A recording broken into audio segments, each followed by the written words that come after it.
പിതാവിൻ്റെയും പുത്രൻ്റെയും പരിശുദ്ധാത്മാവിൻ്റെയും നാമത്തിൽ ആമേൻ. ദൈവദിനം ഇന്ന് ഫെബ്രുവരി 16 തിങ്കളാഴ്ച.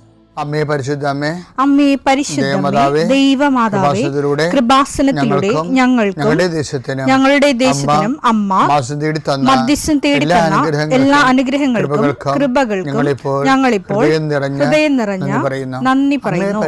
അമ്മേ പരിശുദ്ധമേ, ദൈവമാതാവേ, 2004 ഡിസംബർ 7 ഉച്ചകഴിഞ്ഞ് 2:30 കൃപാസനത്തിൽ സംഭവിച്ച അമ്മയുടെ പ്രത്യക്ഷപ്പെടലിനെ തിരുസഭയ്ക്ക് സമർപ്പിച്ചിരിക്കുന്ന പഠനരേഖകളുടെ മേൽ സഭാത്മകമായ പഠനം ആരംഭിക്കുവാൻ ഞങ്ങൾ പ്രാർത്ഥിക്കുന്നു.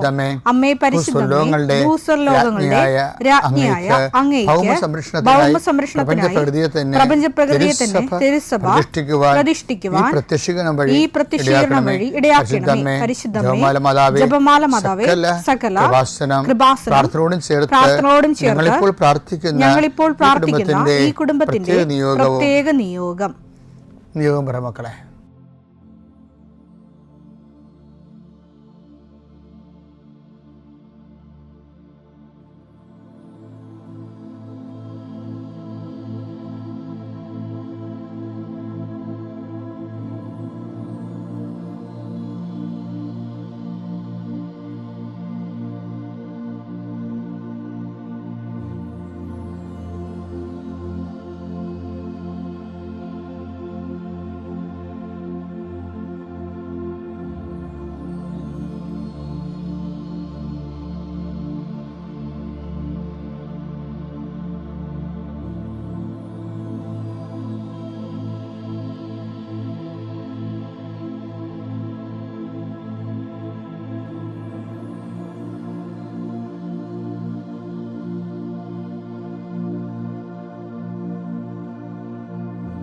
അമ്മയുടെ പ്രത്യക്ഷീകരണത്തിന്റെ ഈ അനുഗ്രഹവേളയിൽ ഞങ്ങൾക്ക് സാധിച്ചു തരുവാൻ കനിയണമേ. ആമേൻ. വിശ്വാസ പ്രമാണം. സർവശക്തനായ പിതാവും ആകാശത്തിന്റെയും ഭൂമിയുടെയും സൃഷ്ടാവുമായ ദൈവത്തിൽ ഞാൻ വിശ്വസിക്കുന്നു. അവിടുത്തെ ഏകപുത്രനും ഞങ്ങളുടെ കർത്താവുമായ ഈശോ മിശിഹായിലും ഞാൻ വിശ്വസിക്കുന്നു. ഈ പുത്രൻ പരിശുദ്ധാത്മാവിനാൽ ഗർഭസ്ഥനായി കന്യകാമറിയത്തിൽ നിന്ന് പിറന്ന് പൊന്തിയോസ് പീലാത്തോസിന്റെ കാലത്ത് പീഡകൾ സഹിച്ച് കുരിശിൽ തറയ്ക്കപ്പെട്ട് മരിച്ച് അടക്കപ്പെട്ട് പാതാളങ്ങളിൽ ഇറങ്ങി മരിച്ചവരുടെ ഇടയിൽ നിന്ന് 3-ാം നാൾ ഉയർത്ത് സ്വർഗത്തിലേക്ക് എഴുന്നള്ളി സർവശക്തിയുള്ള പിതാവായ ദൈവത്തിന്റെ വലതുഭാഗത്തിരിക്കുന്നു. അവിടെ നിന്ന് ജീവിക്കുന്നവരെയും മരിച്ചവരെയും വിധിക്കുവാൻ വരുമെന്നും ഞാൻ വിശ്വസിക്കുന്നു. പരിശുദ്ധാത്മാവിലും ഞാൻ വിശ്വസിക്കുന്നു. വിശുദ്ധ കത്തോലിക്കാ സഭയിലും പുണ്യവാന്മാരുടെ ഐക്യത്തിലും പാപങ്ങളുടെ മോചനത്തിലും ശരീരത്തിന്റെ ഉയർപ്പിലും നിത്യമായ ജീവിതത്തിലും ഞാൻ വിശ്വസിക്കുന്നു. ആമേൻ. സുഖസ്ഥനായ ഞങ്ങളുടെ പിതാവേ, അങ്ങയുടെ നാമം പൂജിതമാകണമേ. അങ്ങയുടെ രാജ്യം വരണമേ. അങ്ങയുടെ തിരുമനസ് സ്വർഗത്തിലെ പോലെ ഭൂമിയിലും ആകണമേ. അന്നു വേണ്ടുന്ന ആഹാരം ഇന്ന് ഞങ്ങൾക്ക് തരണമേ. ഞങ്ങളോട് തെറ്റ് ചെയ്യുന്നവരോട് ഞങ്ങൾ ക്ഷമിക്കുന്നത് പോലെ ഞങ്ങളുടെ തെറ്റുകൾ ഞങ്ങളോടും ക്ഷമിക്കണമേ. ഞങ്ങളെ പ്രലോഭനത്തിൽ ഉൾപ്പെടുത്തരുതേ, തിന്മയിൽ ഞങ്ങൾ രക്ഷിക്കണമേ. ആമേൻ. നന്മ നിറഞ്ഞ മറിയമേ, സ്വസ്തി. കർത്താവ് അങ്ങയുടെ കൂടെ സ്ത്രീകളിൽ അങ്ങ് അനുഗ്രഹിക്കപ്പെട്ടവളാകുന്നു. അങ്ങയുടെ ഉദരത്തിൻ ഫലമായി ഈശോ അനുഗ്രഹിക്കപ്പെട്ടവനാകുന്നു. പരിശുദ്ധ മറിയമേ, തമ്പുരാന്റെ അമ്മേ, പാപികളായ ഞങ്ങൾക്ക് വേണ്ടി ഇപ്പോഴും ഞങ്ങളുടെ മരണസമയത്തും തമ്പുരാനോട് അപേക്ഷിക്കണമേ. ആമേൻ. എൻ്റെ കർത്താവിൻ്റെ ഉന്നതമായ നാമത്തിൽ സഭയുടെ അധികാരത്തിൽ കുരിശിൻ്റെ അടയാളത്തിൽ ദൈവത്തിൻ്റെ ശക്തിയാൽ ഞാൻ മക്കളെ ഈശോ നാമത്തെ ആശീർവദിക്കുന്നു. നിങ്ങളുടെ ഇന്നത്തെ ദിവസത്തെ യാത്രയെ ആശീർവദിക്കുന്നു. നിങ്ങളുടെ സംസാരങ്ങളെ ആശീർവദിക്കുന്നു. നിങ്ങൾ എഴുതി കൊടുക്കുന്ന വിഷയങ്ങളെ ആശീർവദിക്കുന്നു. നിങ്ങൾ വഹിച്ചുകൊണ്ട് പോകുന്ന മൊബൈല്, അതിലൂടെ നിങ്ങൾ സംസാരിക്കാൻ പോകുന്നത്, നിങ്ങൾ കേൾക്കുന്ന സംസാരങ്ങൾ, കൊടുക്കേണ്ട മറുപടികൾ എല്ലാം ആശീർവദിക്കുന്നു. നിങ്ങൾ കൈമാറുന്ന രേഖകൾ, വാങ്ങിക്കുന്ന രേഖകൾ, കാത്തിരിക്കുന്ന രേഖകൾ, നിങ്ങൾ പ്രതീക്ഷിക്കുന്ന ഡേറ്റുകൾ കർത്താവിൻ്റെ നാമത്തിൽ ആശീർവദിക്കുന്നു. നീ കടന്നു പോകുന്ന വാഹനങ്ങൾ, സഞ്ചരിക്കുന്ന വാഹനങ്ങൾ, പ്രൈവറ്റായാലും പബ്ലിക്കായാലും, നീ തിരിച്ച് വീട്ടിലെത്തുന്നവരെ ഒരു അപകടം ഉണ്ടാകാതിരിക്കാൻ വേണ്ടി നിൻ്റെ യാത്രകളെ ആശീർവദിക്കുന്നു. ദൈവവേദലെ, നീ വിഷമിക്കുന്ന വിഷയങ്ങൾ, സങ്കടപ്പെടുന്ന കാര്യങ്ങൾ, ഏത് വിഷയത്തിന് വേണ്ടിയാണ് നീ വേദനിക്കണത്, അതെല്ലാം മാതാവ് ഏറ്റെടുക്കുന്നതിന് വേണ്ടി 40 വർഷം ഞാൻ അർപ്പിച്ച കുർബാനയുടെ യോഗ്യതയാൽ കൃപാസന അൾത്താരെ ജീവനോടെ പ്രത്യക്ഷപ്പെട്ട മാതാവിൻ്റെ മധ്യസ്ഥത്താൽ നിന്റെ കണ്ണീനിരകളെ ഏറ്റെടുക്കുകയും നിന്നെ ആശ്വസിപ്പിക്കുകയും സാക്ഷ്യം പറയാൻ നിന്നെ ബലിഷ്ഠമാക്കുകയും ചെയ്യട്ടെ. നിത്യം പിതാവും പുത്രനും പരിശുദ്ധാത്മാവിനും നീക്കുവാമേ. എൻ്റെ പ്രിയപ്പെട്ടവരെ, വിശ്വാസ ജീവിതം എന്ന് പറയുന്നത് പ്രാർത്ഥനാ ജീവിതമല്ല, അല്ലെങ്കിൽ പ്രാർത്ഥനാ ജീവിതം മാത്രമല്ല, അല്ലെങ്കിൽ വിശ്വാസ ജീവിതത്തിൻ്റെ 10% മാത്രമാണ് പ്രാർത്ഥനാ ജീവിതം. പിന്നെ ചില ആൾക്കാർ തെറ്റിദ്ധരിക്കുന്നത് വിശ്വാസ ജീവിതം എന്ന് പറയുന്നത് അനുഷ്ഠാന ജീവിതമാണെന്നാണ്, ആചാര ജീവിതം. അതുമല്ല. വിശ്വാസ ജീവിതത്തെക്കുറിച്ച് ആദിമസഭയുടെ കോൺസെപ്റ്റ് ഉണ്ട്. അത് അടിപൊളി കോൺസെപ്റ്റാണ്. അതാണ് ലോകത്തിൻ്റെ മേലുള്ള നമ്മുടെ വിജയം, അതാണ് നമ്മുടെ വിശ്വാസമെന്ന്. അത് യോഹന്നാൻ അവസാനത്തെ വെളിപാടുകളിലൊന്നാണത്. 1 യോഹന്നാൻ 5-ാം അധ്യായം 4-ാമത്തെ വാക്യം. എന്തെന്നാൽ ദൈവത്തിൽ നിന്ന് ജനിച്ച ഏവനും ലോകത്തെ കീഴടക്കുന്നു. ലോകത്തിന്മേലുള്ള വിജയം ഇതാണ് നമ്മുടെ വിശ്വാസം. എനിക്ക് തോന്നിയിരിക്കുന്നത്, എൻ്റെ ഇത്രയും നാളിലെ ആധ്യാത്മികമായ അന്വേഷണത്തിൽ എനിക്ക് വാട്ട് ഈസ് ഫെയ്ത്ത് എന്ന് ചോദിച്ചാൽ, ബൈബിൾ ഒത്തിരി ഫെയ്ത്തുകൾ അവതരിപ്പിക്കുന്നുണ്ടെങ്കിലും ബേസിക് ഒരു മാതൃകാ വിശ്വാസം എന്ന് വെച്ചാൽ ക്രിസ്തീയ വിശ്വാസം എന്ന് വെച്ചാൽ എന്താണ്? അത് ലോകത്തിൻ്റെ മേലുള്ള നമ്മുടെ വിജയം, അതാണ് നമ്മുടെ വിശ്വാസം. ഇപ്പം നമ്മളിൽ ലോകത്തിൻ്റെ ഒത്തിരി ഘട്ടങ്ങളുണ്ട്. ഈ നമ്മൾ പറയത്തില്ലേ, വെള്ളത്തിലാണ് വള്ളം കിടക്കേണ്ടതെന്നൊക്കെ പറയത്തില്ലേ. അല്ലാതെ വള്ളത്തിൽ കിടക്കരുതെന്ന് പറയും, വള്ളം പൊങ്ങിപ്പോകും. വെള്ളം ആവശ്യമാണ് വള്ളം തുഴഞ്ഞു പോകാൻ വേണ്ടി. പക്ഷെ ചില സമയത്ത് ഈ വെള്ളം വന്ന് വള്ളത്തിൽ കിടക്കും, അപ്പോൾ വള്ളം പൊങ്ങിപ്പോകും. അത് ലോകത്തിലൊരു പ്രശ്നമുണ്ട്, നമ്മൾ ലോകത്തിലാണ്. അതേസമയത്ത് ലോകം നമ്മളിൽ വന്ന് നിറയും, അതോടെ ജീവിതം മുങ്ങിപ്പോകും.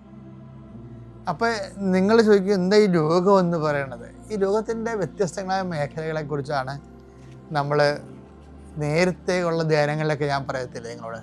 അത് പ്രത്യേകിച്ച് 2 പത്രോസ് 1:4 ദുരാശ മൂലം ലോകത്തിലുണ്ടാകുന്ന വിനാശത്തിൽ നിന്ന് രക്ഷപ്പെട്ട് ദൈവിക സ്വഭാവത്തിൽ നിങ്ങൾ പങ്കുകാരാകുന്നതിന് ഈ ദൈവിക സ്വഭാവത്തിൽ പങ്കുകാരാകുന്നതനുസരിച്ച് ഇപ്പൊ ദൈവിക സ്വഭാവം നമ്മളെ ഘട്ടം ഘട്ടമായി നമ്മളിൽ കൂടുന്നതനുസരിച്ചാണ് പങ്കുകാരാകുന്നതിന് എന്താണ് ഞാൻ നേരത്തെ നിങ്ങൾ പറഞ്ഞത്, വിശ്വാസത്തെ സുഹൃതം കൊണ്ടോ, സുഹൃതത്തെ ജ്ഞാനം കൊണ്ടോ, ജ്ഞാനത്തെ ക്ഷമ അല്ലെങ്കിൽ ആത്മസംയമനം കൊണ്ടും, ആത്മസംയമനത്തെ സഹനശക്തി അഥവാ ക്ഷമ കൊണ്ടും, ക്ഷമയെ ഭക്തി കൊണ്ടും, ഭക്തിയെ സഹോദര സ്നേഹം കൊണ്ടും, സഹോദര സ്നേഹത്തെ ഉപവി കൊണ്ടും. കണ്ടാ, ഉപവിയിലേക്ക് വരുമ്പോൾ ഈ ഉപവിക്കൊരു ചെറിയൊരു കുഴപ്പങ്ങളുണ്ട്. നമ്മൾ ഈ ഉപവി എന്ന് പറയണത് ബൈബിളിൽ ഈ തർജിമയിൽ ഇരുട്ടുമുറിയിലെ കറുത്ത പൂച്ചയെ പിടിക്കണ ഒരു പരിപാടിയാണ്. ഇരുട്ടുമുറി കറുത്ത പൂച്ചയെ പിടിക്കാൻ കിട്ടത്തില്ലല്ലേ. അത് കാരണം ഉപവിയെ നമുക്ക് കറക്റ്റ് ഐഡൻറ്റിഫൈ ചെയ്യാം.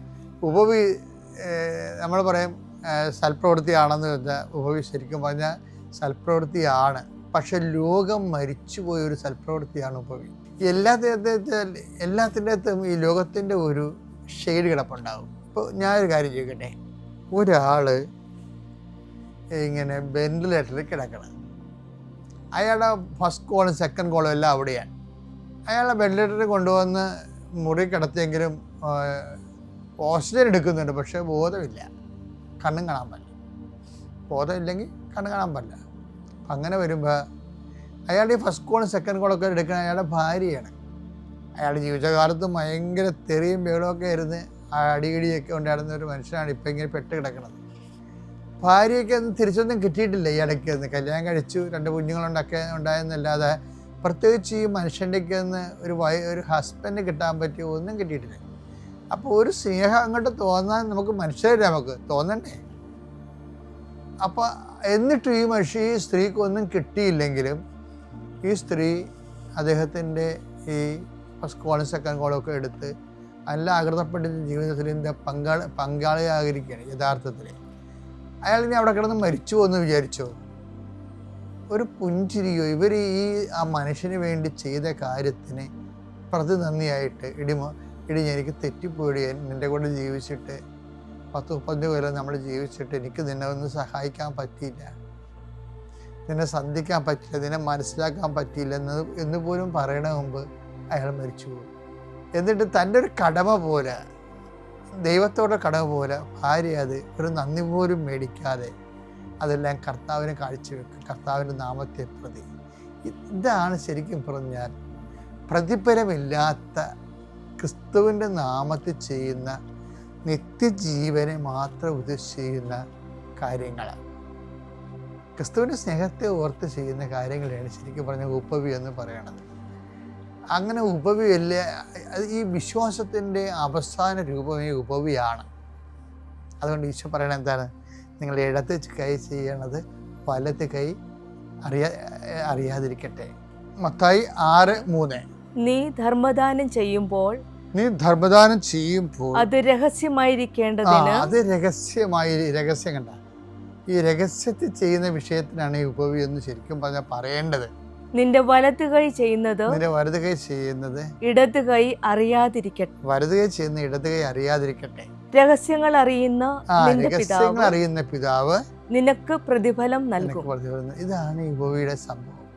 അപ്പൊ ദൈവത്തെ മാത്രം മുൻനിർത്തി പരസ്യങ്ങളൊന്നുമില്ലാതെ അതിൻ്റെ ഈ നമ്മൾ പല ആൾക്കാരും സൽപ്രവർത്തിക്കാർ ഡെയിലി വേജസ്സുകാരാണ്. എന്നുവെച്ചാൽ അവരപ്പം ചെയ്യണ നന്മയുടെ പ്രവൃത്തി അവർക്ക് അപ്പം തന്നെ വേണം. അതാണ് ഈ വിശ്വാസികളുടെ കൂട്ടത്തിലുള്ള ഡെയിലി വേജസ്സുകാരാണ്. അതായത് എല്ലാവരും അറിയിച്ചേ ചെയ്യത്തുള്ളൂ, അത് അല്ലെങ്കിൽ ചെയ്ത് വെച്ചും മറ്റു മനുഷ്യരോട് പറയും. ഇങ്ങനെ പറയുന്ന പ്രശ്നങ്ങളൊന്നുമില്ല. പക്ഷേ എൻ്റെ പ്രോഡക്റ്റ് ഇത് ഡെയിലി വേജസ്സാണ്. അന്നന്ന് പണിയെടുത്ത് അന്നന്ന് ജീവിച്ചു പോവുക, അത്രേ ഉള്ളൂ. നിത്യതയ്ക്ക് നിക്ഷേപമില്ല. അതായത് അതേ പ്രശ്നം വെച്ചാൽ നിത്യതയുടെ നിക്ഷേപമാണ് ഈശോ ഉദ്ദേശിക്കുന്നത്. അപ്പോൾ ഇവിടെ നമുക്ക് ഡെയിലി വരുമാനം ഇല്ലെങ്കിലും നിത്യതയിലൊരു നിക്ഷേപം ഉണ്ടാക്കുന്ന രീതിയിൽ ചെയ്യുന്ന ദൈവസ്നേഹ പ്രവർത്തനങ്ങളാണ്, കൃപാവര പ്രവർത്തനങ്ങളാണ് ഉപവികളെന്ന് പറഞ്ഞത്. ഈ നമ്മൾ ഉപവിയിലേക്ക് ഒരു വ്യക്തി എത്തിയാൽ മറ്റുള്ളവർ നന്ദി പറഞ്ഞാലും കൊള്ളാം, ഇല്ലെങ്കിലും കൊള്ളാം, ഒരു പ്രശ്നവുമില്ല. I am so happy because I have done it for Jesus. ഞാൻ കർത്താവിന് വേണ്ടി ചെയ്തതാണെന്ന് ഇങ്ങനെ ഭംഗിവാക്കൊക്കെ പറയുന്ന ആൾക്കാരുണ്ട്. അതല്ല, നമ്മുടെ മനസ്സിൽ വി മസ്റ്റ് ബി കണ്ടൻറ്റഡ്. ആ വിഷയത്തിൽ ആന്തരിക തൃപ്തി ഉണ്ടാകണം നമുക്ക്. അപ്പം നമ്മൾ ഉപവിയിലായി. ഈ ഉപവിയിലായി കഴിഞ്ഞാൽ വി ഹാവ് നോ കംപ്ലൈൻറ്റ്. നമുക്ക് പിന്നെ കംപ്ലൈൻറ്റ് ഇല്ല. മാതാവിൻ്റെ ഏറ്റവും വലിയ സംഭവം ഉപവിയാണ്. ജീവിതം മൊത്തം ഉപവിയാണ്. ഉപവിക്ക് കർത്താവ് വചനം മാംസമായി നമ്മുടെ വസിച്ചു, മറിയം ഉപവി മാംസമായി നമ്മുടെ വസിച്ചതാണ്. No complaint. അതെ, ഹൃദയത്തിൽ സംഗ്രഹിച്ചു എന്നൊക്കെ പറയണില്ലേ, ഹൃദയത്തിൽ സംഗ്രഹിച്ചു എന്നൊക്കെ പറയും. എല്ലാവർക്കും അമ്മയെ ആക്രമിക്കുന്നതിന് ഭയങ്കര മത്സരമാണ് ലോകത്ത്. പക്ഷെ അമ്മ ആരാണെന്ന് ഇന്ന് വരെ നമുക്കറിയത്തില്ല.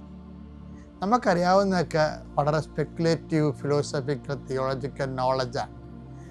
അതൊരു ഇൻഫർമേഷൻ്റെ ഫലമേ ചെയ്യത്തുള്ളൂ.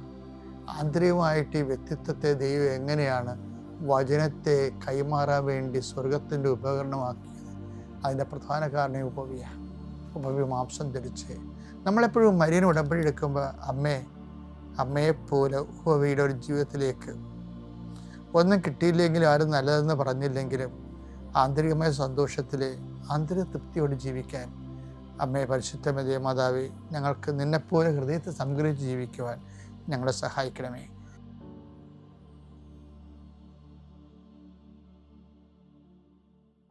അത്യപൂർവ ദൈവാനുഭവങ്ങൾ ഇനി നിങ്ങൾക്കും സ്വന്തം. ഈ യൂട്യൂബ് ചാനൽ ഇതുവരെ സബ്സ്ക്രൈബ് ചെയ്തിട്ടില്ലെങ്കിൽ ഇപ്പോൾ തന്നെ സബ്സ്ക്രൈബ് ചെയ്യുക. ഈ വീഡിയോ ഇപ്പോൾ തന്നെ നിങ്ങളുടെ സുഹൃത്തുക്കൾക്ക് ഷെയർ ചെയ്തുകൊണ്ട് കർത്താവിൻ്റെ പ്രേക്ഷിതരാകുക.